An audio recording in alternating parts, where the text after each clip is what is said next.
Hello दोस्तों, नमस्कार। Welcome back to curious सरी for the daily dose of Indian football. तो सबसे पहले बात करते हैं, India can still play 2026 world cup. जी हाँ दोस्तों, आपको लग रहा होगा कि भाई क्या सुबह सुबह मजाक कर रहे हो, लेकिन दरअसल बात यह है कि रशिया एक अल्टरनेटिव वर्ल्ड कप का प्लान कर रहा है।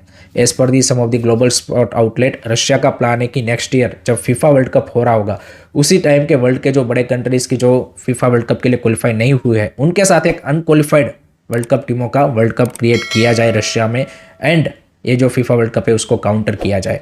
उसमें भी अभी इंडिया का नाम नहीं है कि भाई इंडिया को रशिया ने इनविटेशन भेजा है इस तरह के टूर्नामेंट में पार्टिसिपेट करने का। उसमें वो बेसिकली प्लान कर रहे हैं कि 8 से 12 टीमों का, जिसमें China, Nigeria, Chile, Peru, Venezuela, इस तरह के कंट्रीज का अभी नाम निकल के आ रहा है इंडिया का। लेकिन इसमें इवेंचुअली अगर इस तरह का टूर्नामेंट होगा तो नाम जुड़ जाएगा, क्योंकि उसका one of the major reason है कि India such a vast country, one of the most populous country in world. So Russia अगर इस तरह का अल्टरनेटिव टूर्नामेंट प्लान कर रहा है तो इंडिया को इनविटेशन भेजेगा ही भेजेगा, कि जिससे भाई उसके टूर्नामेंट को ऑटोमेटिकली भाई हाइप मिल जाएगा। क्योंकि एट द मोमेंट अगर आप देखेंगे, जो फीफा वर्ल्ड कप 2026 के लिए टीमें क्वालिफाई हुई है जो कंट्रीज़, उसमें भाई वर्ल्ड की जो मोस्ट पॉपुलस टॉप 10 कंट्रीज़ है उसमें से सिर्फ 2 ही कंट्री है, यूएसए एक तो होस्ट, दूसरा ब्राज़ील। तो भाई जो चाइना, इंडिया की, जिनके पास भाई इतना बड़ा लार्ज पॉपुलेशन है, वो अगर किसी टूर्नामेंट को नहीं खेल रही है एंड उनके सामने वो एक अल्टरनेटिव टूर्नामेंट खेलेगी, तो ऑटोमेटिकली भाई उसका हाइप होना यहाँ पे बनता ही बनता है। बट इन रियलिस्टिकली बात करें, जो ये रशिया प्लान कर रहा है, इसका रियलिस्टिकली एग्जीक्यूशन ना के बराबर है, बिकॉज उसके कपल ऑफ रीज़न है। सबसे पहला तो भाई 2022 में यहाँ पे यूएफा एंड फीफा ने रशिया को बैन किया for the Ukraine war, and that's why Russia यहाँ पे वर्ल्ड कप के लिए या फिर अभी कोई भी यहाँ पे इंटरनेशनल मैचेस उस तरह से नहीं खेल पा रहा है।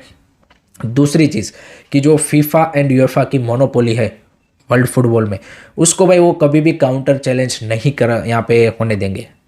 रशिया का प्लान है कि भाई यहाँ पे जो अभी फीफा एंड यूएफा की मोनोपोली है उसको, जो फुटबॉल पॉलिटिक्स है उसको यहाँ पे काउंटर चैलेंज किया जाए by creating this kind of alternative. लेकिन हमने इसका एक एग्जांपल देखा था यूरोप में, कि जब यूएफा के against Europe super league create करने का यहाँ पे बात चला तो इवेंचुअली उसका क्या नतीजा निकला। तो फीफा भी अपना जो एक मोनोपोली वाला टूर्नामेंट है, फीफा वर्ल्ड कप की जो सबसे बड़ा टूर्नामेंट है, उसका भी कोई भी अल्टरनेटिव वो क्रिएट नहीं करने देंगे। रशिया भी इस तरह के, चाइना, नाइजेरिया, इस तरह के जो कंट्रीज़ है कि जो यहाँ पे ग्लोबल पॉलिटिक्स में भी वेस्ट के अगेंस्ट है मोस्ट ऑफ द कंट्रीज़, तो उनको भाई यहाँ पे अप्रोच कर सकता है। लेकिन इवेंचुअली भाई FIFA will step in and वो पॉलिटिकली भाई जो भी कंट्री इस टूर्नामेंट में अगर खेलने का सोच भी रहे हैं तो उनको भाई रोक देंगे कि भाई हम आपको फीफा मेंबरशिप से हटा देंगे। इस तरह का प्रेशर आएगा और वो चीज़ें आपकी एग्जीक्यूट नहीं हो पाएगी। तो इन रियलिस्टिकली ये टूर्नामेंट एक्चुअल में ऑन ग्राउंड होना काफ़ी मुश्किल है। बट एक आप सोचने के लिए बोल सकते हो कि अगर इस तरह का चाइना, इंडिया, रशिया,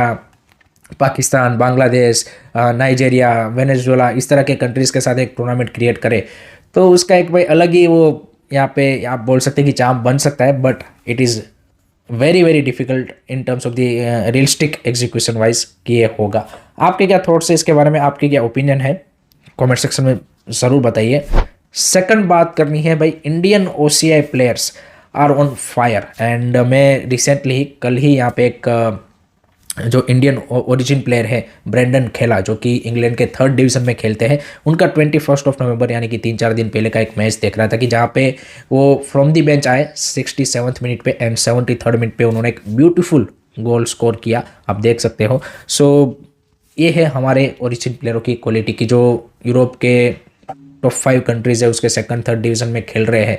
हमने यहाँ पे लक्ष्मी कांत आंद्रे की भी यहाँ पे क्वालिटी देखी। There are so many players, ऐसा नहीं है कि ये 2 ही player, there are so many players की जो यहाँ पे अच्छा कर रहे हैं। एंड आई थिंक अगर हम करंटली इंडियन फुटबॉल की सिचुएशन देखें कि जहाँ पे सब कुछ आपका काफ़ी ज़्यादा डार्क है और एक आप रॉक बॉटम हिट कर चुके हो, यहाँ से अगर आपको इंडियन फुटबॉल को अपलिफ्ट करना है then the only way is for national team to do well. And national team को अगर अच्छा करना है then you need a immediate quality, and वो क्वालिटी आपके ओसीआई के थ्रू ही आ सकती है। वो आपके करंट यहाँ पे यू कैन से कि आपके जो इकोसिस्टम से प्लेयर डेवलप होकर आ रहे हैं उनमें वो क्वालिटी नहीं है, एंड वो रियलिटी है, वो हमें एक्सेप्ट करनी पड़ेगी।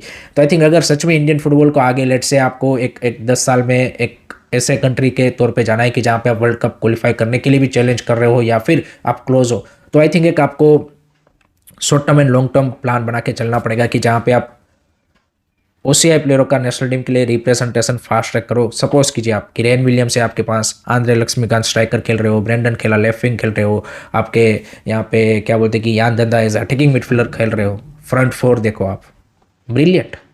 सो we need to plan like that कि भाई शॉर्ट टर्म के लिए we will bring OCI player, ताकि आपकी नेशनल टीम यहाँ पे अपकमिंग 2 साल के बाद जो क्वालिफायर्स का साइकिल स्टार्ट होगा 1.5 साल के बाद, उसमें बेटर कर पाए। वो अभी से आप इन प्लेयरों को लाना स्टार्ट करेंगे तो वो नेक्स्ट 1.5 ईयर 2 साल में भाई यहाँ पे टीम में एडजस्ट हो जाएंगे, सब कुछ यहाँ पे सेटल डाउन हो जाएगा। एंड आप उस तरह का कोचिंग स्टाफ और नेशनल टीम को उस तरह से रिवेम करेंगे तो जाके वो आगे भाई यहाँ पे 2030 वाली फीफा वर्ल्ड कप साइकिल और उन सब में चैलेंज कर पाएंगे। ऐसा नहीं होगा कि भाई साइकिल स्टार्ट होगी और आप उस टाइम पे प्लेयरों को लाएंगे and then you can expect कि यहाँ पे हम उतना fight they they. I think अभी से प्लान करेंगे तो we will have a better chance in future. तो एक आप शॉर्ट टर्म के प्लान से भाई नेशनल टीम को रिवाइव कर सकते हो। एंड अगर नेशनल टीम रिवाइव हो गया ऑटोमेटिकली भाई लोगों का जो इंटरेस्ट है वो इंडियन फुटबॉल में बढ़ जाएगा। फिर आपका जो क्लब फुटबॉल है, फिर आपका grass root youth level, same time आप उसके ऊपर फोकस कर सकते हो। और वहाँ पे जो इन्वेस्टमेंट की भी ज़रूरत है वो भी भाई यहीं से आ सकता है कि नेशनल टीम अच्छा करेगी, ऑटोमेटिकली भाई आपके लिए स्पॉन्सरशिप और वो सारी चीज़ें आना स्टार्ट हो जाएगी। एंड वो पैसा आप पम्प इन कर सकते हो for grass root and youth level की, जहाँ पे आप बेटर कोचेस के साथ, बेटर कंपटीशन के साथ आप होम ग्रोन टैलेंट को भाई डेवलप कर पाए, ताकि आगे आने वाले सालों में वो ये जो ओसीआई प्लेयर है उनको भी चैलेंज कर पाए। तो आई थिंक ये 2 वे प्लान लेके अगर आप चलोगे तो आई वुड से कि लेट्स से कि 10 साल में हम एक ऐसे पोजीशन पे पहुंचेंगे कि जहाँ पे हम वर्ल्ड कप के लिए एक्चुअल में compete कर रहे होंगे क्वालिफाई करने के लिए। अदरवाइज हमारे चांसेस भाई यहाँ पे नहीं है। आपके क्या थॉट्स है इसके बारे में, आपकी क्या ओपिनियन है, कमेंट सेक्शन में बिल्कुल बताइएगा। अब आ जाते हैं भाई रियलिटी के ऊपर। हमने अच्छी बातें कर ली कि भाई ऐसा होना चाहिए, बट रियलिटी इंडियन फुटबॉल की कुछ डिफरेंट है। तो भाई एएफएफ ने यहाँ पे जो एक फाइनल क्लोज बचा था सुप्रीम कोर्ट के कॉन्स्टिट्यूशन का, जो एडॉप्ट करना था कि भाई ड्यूअल पोस्ट नहीं होना चाहिए। कोई अगर स्टेट एफेस में किसी पोजीशन पे है प्रेसिडेंट जनरल सेक्रेटरी की, तो फिर वो एएफएफ में नहीं रह सकता। तो उनको भी भाई उन्होंने एडॉप्ट कर लिया है। कुछ स्टेट एफेस वहाँ पे ओपोज कर रहे थे बट मेजोरिटी ने उसको भाई सपोर्ट कर दिया है अब। एंड अब आप बोल सकते हैं कि भाई जो सुप्रीम कोर्ट का अप्रूव्ड कॉन्स्टिट्यूशन है वो फुल्ली एडॉप्ट हो चुका है from the AFF side. But यहाँ पे जो करंट कल्याण चौबे की रिजीम है उनमें जो मेंबर यहाँ पे एएफएफ एंड स्टेट एफएस दोनों जगह पे पोजीशन होल्ड करते हैं, उनको इस क्लोज से कोई इफेक्ट नहीं होगा। ये जो क्लोज है वो आगे आने वाली टर्म्स में जो ऑफिस बियरर्स होंगे उनको लागू पड़ेगा। एंड दूसरा चीज़ कि भाई according to the new AFF constitution there is a one you can say कि department, it's called national player association की, जिसका फॉर्मेशन होना चाहिए उस कॉन्स्टिट्यूशन के हिसाब से।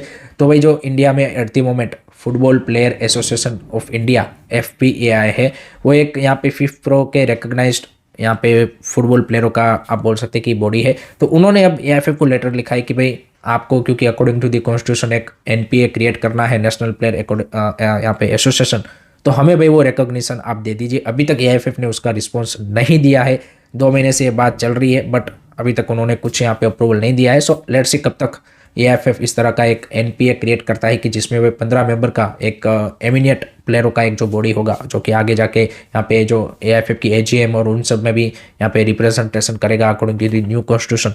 तो वो वाली चीज़ है। तो लेट्स सी कब तक ये जो न्यू कॉन्स्टिट्यूशन है उसके अकॉर्डिंग AIFF सारी चीज़ें यहाँ पे इम्प्लीमेंट करता है अपने ओवरऑल स्ट्रक्चर में, वो देखना होगा। नेक्स्ट उसके बाद बात करते हैं भाई यहाँ पे, जैसे मैंने बताया कि रियलिस्टिकली अब बात करें तो भाई AIFF किस तरह से काम करते हैं वो हमें यहाँ पे पता चल रहा है अभी। तो उसमें भाई IWL जो 20 दिसंबर से AIFF का प्लान स्टार्ट करने का प्लान है, उसमें उन्होंने भाई जो हमारी इंडियन एरोस की टीम थी जो कि IWL के लिए यहाँ पे क्वालिफाई हुई है, लास्ट ईयर IWL 2 में उन्होंने सेकंड पे फिनिश किया था and they promoted for the IWL, उनको भाई अब उन्होंने हटा दिया है। कौन से रीज़न से हटा दिया है वी डोंट नो। एंड जो सेसा गोवा करके गोवा का क्लब है जो कि 3rd पे फिनिश किया था लास्ट ईयर IWL 2 में, उनको अब उन्होंने अप्रूव कर दिया है to play this seasons IWL। तो ये सोचिए भाई आपकी, और बेसिकली वो जो इंडियन एरोस की टीम थी उसमें मोस्ट ऑफ द आपके इंडिया अंडर-17 and couple of may be I think under twenty के प्लेयर थे। तो उनको भाई यहाँ पे एक मच नीडेड एक्सपोजर मिल जाता, मच नीडेड कॉम्पिटिटिव मैचेस मिल जाते अगर वो IWL के कुछ मैचेस खेलते तो। बट आपको पता ही है कि भाई AIFF को उसमें कुछ इंटरेस्ट नहीं रहता कि भाई बेस्ट प्रिपरेशन नहीं मिलनी चाहिए। उनका एम ये रहता है कि भाई प्रिपरेशन को कैसे बिगाड़ा जाए, तो ये वाला सीन है। तो अभी एट द मोमेंट आपकी जो इंडियन एरोस की वुमेन्स टीम थी वो IWL में पार्टिसिपेट नहीं करेगी। ये लोग रीज़न दे देंगे कि भाई फंड का ये है वो है, but this are the excuses, simple as that. अगर आपको सच में प्रायोरिटीज़ आपकी होती तो आप कहीं से भी चीज़ें मैनेज कर सकते थे, but that is what it is. आपके क्या थॉट्स है, आपकी क्या ओपिनियन है, ज़रूर बताइए। नेक्स्ट उसके बाद बात करनी है भाई, मैंने यहाँ पे कल एक बांग्लादेश फुटबॉल लीग के रिगार्डिंग आपको न्यूज़ दिया था कि भाई उनको एक मलेशियन स्पॉन्सर मिला है, बट वो news turn out to be a fake news. And ये जो बांग्लादेशी मीडिया रिपोर्ट से है भाई, वो हमारे से भी ज़्यादा फेकने में आगे है। हमारे यहाँ पे तो कुछ ही उसमें वो चलता है, बट वो तो भाई हमसे भी आगे है। एंड मलेशियन जो ये ऑयल कंपनी है, उन्होंने यहाँ पे एक ऑफिशियल स्टेटमेंट जारी करके बोला है कि भाई जो भी सोशल मीडिया पे हमारा न्यूज़ चल रहा है रिगार्डिंग BFL स्पॉन्सर, वो बिल्कुल फेक है। तो भाई बांग्लादेश फुटबॉल लीग को भी भाई अभी इस तरह का कोई ऑयल मनी वाला स्पॉन्सर नहीं मिला है। That is the official news. तो कल का जो न्यूज़ था वो भाई फेक न्यूज़ निकला है। आपके क्या थॉट्स है, आपकी क्या ओपिनियन है, कमेंट सेक्शन में ज़रूर बताइए। लास्ट में बात कर रहे थे भाई, जो at the moment AFC under-17 क्वालिफायर्स चल रहे हैं, उसमें इंडिया के ग्रुप में कल 2 मैचेस थे। एंड वहाँ पे भाई ईरान ने अपने क्वालिफायर्स की धमाकेदार शुरुआत की एंड 5-0 से उन्होंने चाइनीज़ ताइपे को हरा दिया है। Iran is the strongest team in this group and India के लिए सबसे बड़ा चैलेंज है इन दी क्वालिफिकेशन रेस।